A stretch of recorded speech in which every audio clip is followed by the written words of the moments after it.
grave, tu te rattraperas dans The Green Hornet.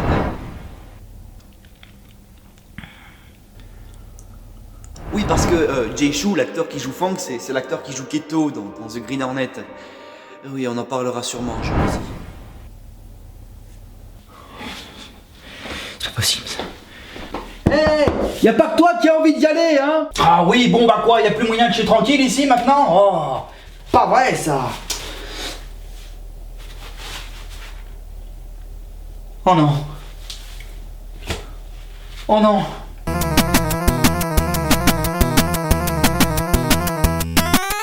Bonjour à tous et bienvenue dans ce nouvel épisode de Pop. Aujourd'hui, retour chez les super-héros avec The Green Hornet, un film adapté d'une série des années 60, adapté elle-même d'une série des années 40, adapté d'une émission radiophonique. Ça vous rappelle pas quelque chose? Mon rendez-vous chez le coiffeur cet après-midi? Lone Ranger, bien sûr, hein, on en avait déjà parlé, hein, il a connu le même parcours. Et d'ailleurs, vous saviez qu'il y avait un lien entre ces deux œuvres? Tu parles sûrement du fait que Tom Wilkinson, l'acteur qui joue le père du héros dans le film, joue également le rôle du maire Latham Cole dans Lone Ranger. Non, enfin, si, ça c'est une coïncidence. Il y a vraiment un lien entre les deux, un lien de parenté. John Reed, le Lone Ranger, est l'arrière-grand-oncle de Britt Reed, le Green Hornet. Voilà, pas très intéressant, mais je voulais quand même placer cette info. Bref, allez, c'est parti pour The Green Hornet. Donc le film commence par le héros du film, Britt. T'enlèves le R, ça fait pite. Un tout jeune Britt qui se fait engueuler par son père parce qu'il s'est bagarré en cours pour défendre une fille. Qu'est-ce qui te prend de venir en aider à une gonzesse? T'es une tarlouse, c'est ça? Oui.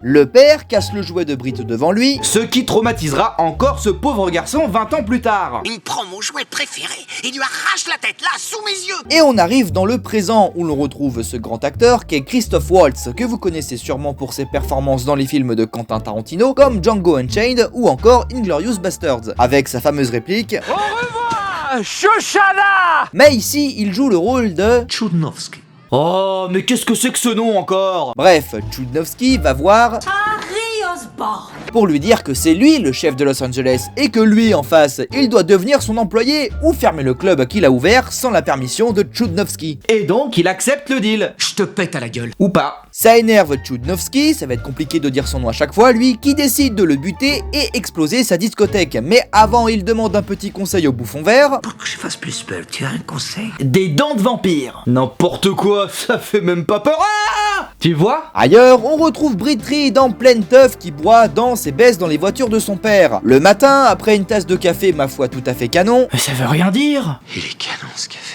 Canon, ça veut dire bon? Non, ça veut dire bonne. Son père arrive pour l'engueuler. Encore? Cesse de faire entrer des filles dans mon garage. Plus tard, alors que Britt se balade en limousine et téléphone avec une chaussure... Bah quoi, où est le problème?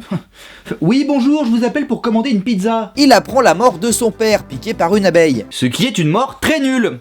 Et niveau histoire de vengeance de super-héros, on n'est pas non plus hyper bien. Je te vengerai, papa. Ces maudites abeilles le paieront.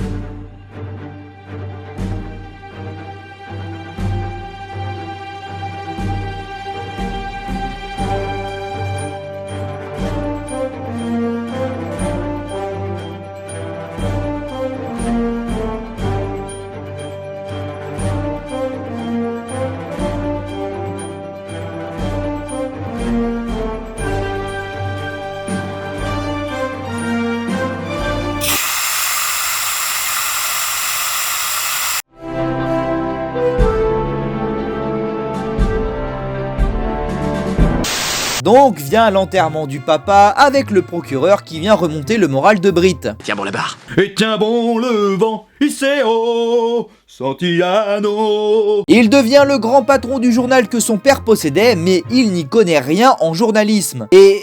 attends, est-ce que son père avait des photos de lui-même dans son propre bureau? Ce qui est très égocentrique. Non mais vous imaginez si moi je faisais pareil? Alors bon, là normalement il aurait dû avoir une scène illustrant mes propos avec des photos de moi un peu partout pour vous montrer à quel point c'est ridicule. Le problème c'est que je n'ai plus d'encre dans mon imprimante. Alors à la place je vous propose la lecture du roman Cyrano de Bergerac de Edmond Rostand.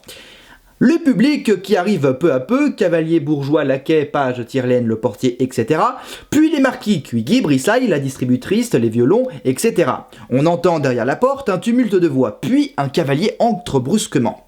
Le portier, le poursuivant. « Oh là, vos 15 sols !» Un beau jour, Brit se lève, mais son café n'est plus canon. D'ordinaire, votre café est préparé par Keto. Vous l'avez licencié hier avec les autres employés de votre père. Donc il demande prestement à ce qu'on fasse venir ce Keto. Si t'enlèves le O et que tu le dis 2 fois, ça fait quête. Quéquette. Wouh! Arrive donc le basketteur / harceleur / voyageur temporel de Shaolin Basket. C'est moi, Keto. Avec un accent bien prononcé que je m'apprête à imiter, alors si vous n'êtes pas raciste, rendez-vous à ce timecode. T'es bon? T'es sûr, hein? Allez. Donc il lui montre comment il fait le café, Brit lui demande de lui raconter son histoire, d'où il vient, les deux hommes sympathisent, Keto lui montre ses dernières innovations en termes de voitures par balle. Oui, parce que Keto à la base il est pas barista, il est mécano, ce qui est un peu moins absurde, on va pas se mentir, hein. Les aventures du Froid Lombert et de son oriental acolyte, le barista masqué. Il lui montre aussi les pneus qui se regonflent tout seuls, les lames qui sortent des roues. Comme tout bon mécano, quoi. Ah bon, on sait jamais, hein, si un jour je deviens super-héros, ça pourrait m'être utile, hein. Les deux nouveaux potes discutent du papa. C'était un petit peu un con. Donc ils commencent à balancer tous les coups fourrés que le père de Brit leur a fait, et ils en viennent à la conclusion que... C'est un sale con. Alors ils décident de se rendre au cimetière pour couper la tête de la statue de Reed Senior, parce que selon eux, il ne mérite pas cet honneur. Ah, c'est donc ça les origines du Green Hornet. C'est pas très glorieux, hein. En revenant, Brit voit un couple se faire braquer, alors il vient à leur rescousse, secondé par Keto. On ouvre bien. Mais... comment? Petite bite mais très long bras. Keto qui a le super pouvoir de ralentir le temps pour péter la gueule des ennemis. Voilà. Quoi? Vous vous attendiez à ce que je rebondisse dessus? D'accord.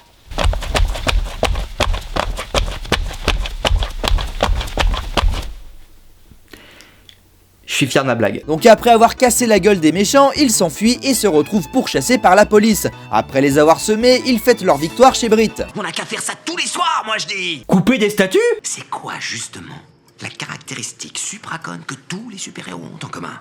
Une cape? Des masques? Une timeline catastrophique? C'est que tout le monde est au courant qui sont les gentils. Oui.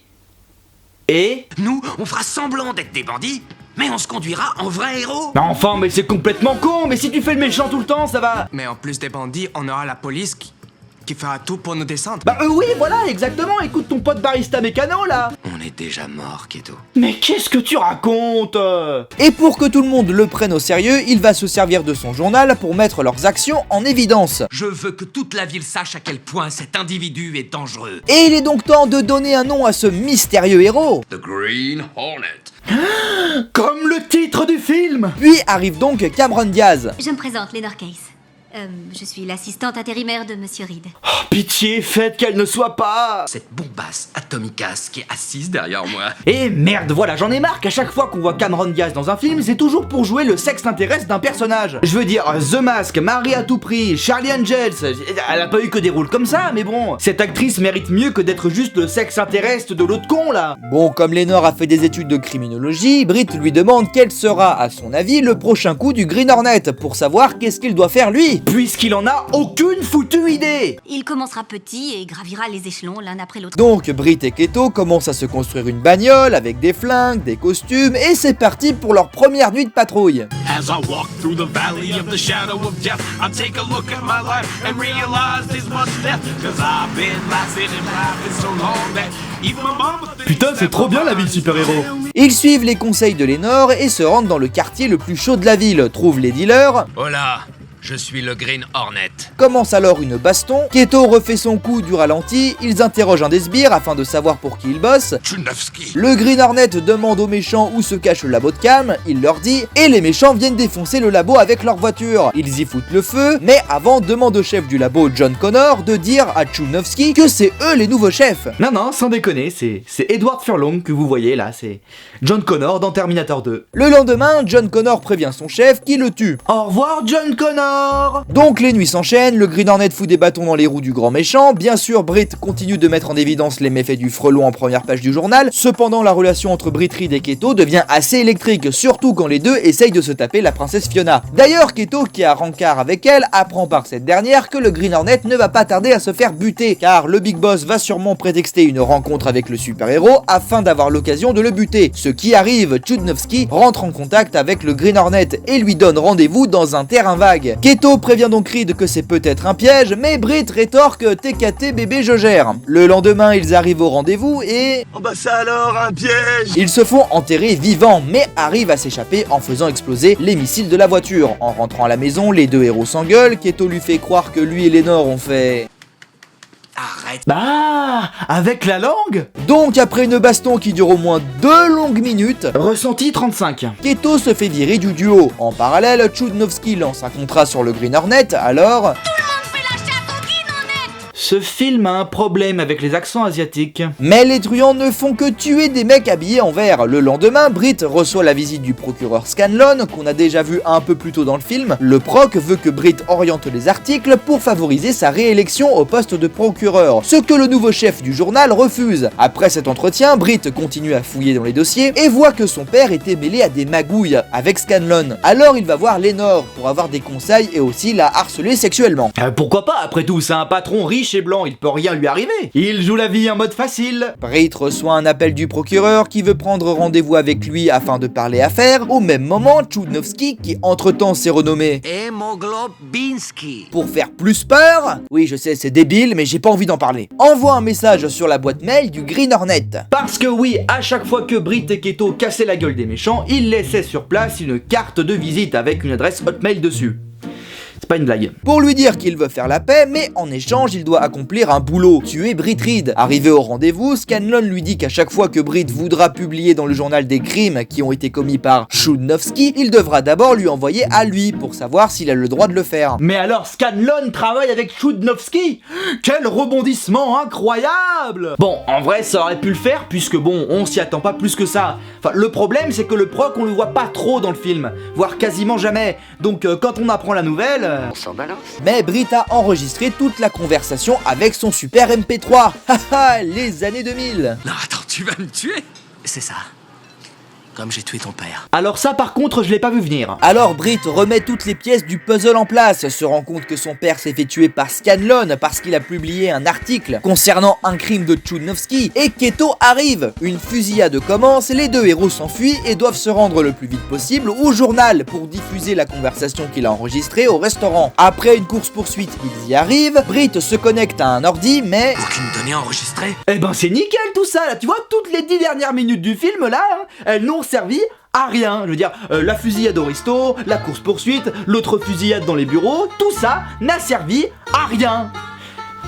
Va te faire foutre. Keto se retrouve piégé, mais Britt lui aussi a le même pouvoir que son acolyte avec le truc de ralentir le temps. Voilà. Je sais pas pourquoi, mais maintenant il l'a. Voilà. Alors ensemble, ils butent Chudnovsky. Ils s'apprêtent à arrêter Scanlon, mais le SWAT arrive. Alors ils foncent avec ce qu'il reste de leur voiture sur la fenêtre, en emportant avec eux le procureur qui s'écrase au sol pendant que le Green Hornet et son acolyte s'enfuient grâce au siège éjectable. Ne sachant pas quoi faire comme depuis le début de ce film, il se réfugie chez Lénore. Lui avoue la vérité. On n'a aucune idée de ce qu'on fait. Ah tiens, qu'est-ce que je disais? Britt a pris une balle, mais il ne peut pas aller à l'hôpital puisque la police sait que le Green Hornet est touché, et donc ils vont pouvoir faire le rapprochement. Heureusement, Lénore a une solution. Le lendemain, pendant une conférence de presse, Keto arrive en costume d'acolyte. Avec les compliments du Green Hornet.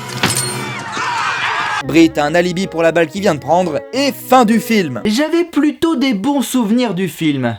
Et j'aurais jamais dû le revoir. En revoyant ce film avec mon âme d'adulte aigri, j'ai pu me rendre compte des défauts majeurs de ce film, un personnage insupportable et des enjeux faiblards. Sérieux, déjà Britt Reed est un connard, d'accord? Le personnage est égocentrique, c'est un fils à papa pourri gâté qui ne fout rien de sa vie. Soit, c'est un constat de départ, le personnage va évoluer au sein du film pour devenir un homme meilleur. Mais même lorsqu'il est dans sa phase de rédemption, quand il essaye de rechercher des infos sur son père, il ne peut pas s'empêcher d'harceler sa secrétaire. Et en plus, il continue de se la péter et à ne rien prendre au sérieux. Comment on peut éprouver de l'attachement ou avoir peur pour le héros quand il prend tout au second degré? Niveau méchant, c'est pas mieux, hein, c'est du grand gâchis de Christophe Waltz tout ça. Et puis surtout, ce qui est le plus raté, c'est la trajectoire du héros.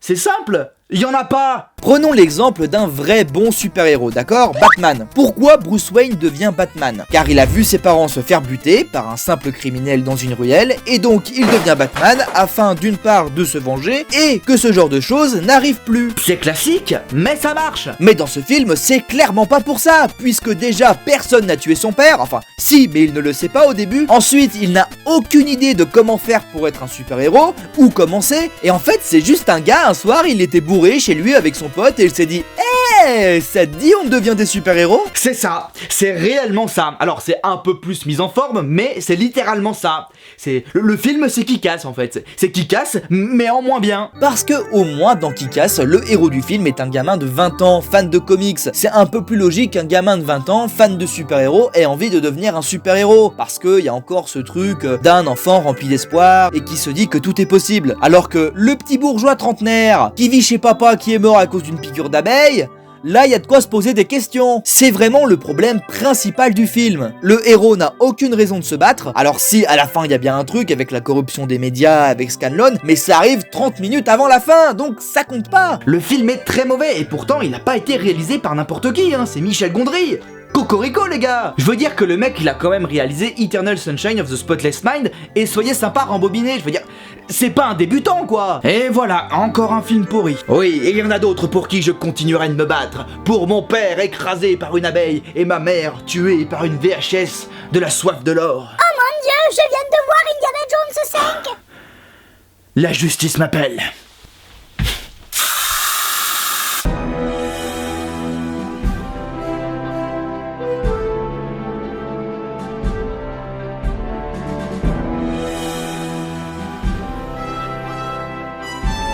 Venez à mon secours! Mais jouez donc!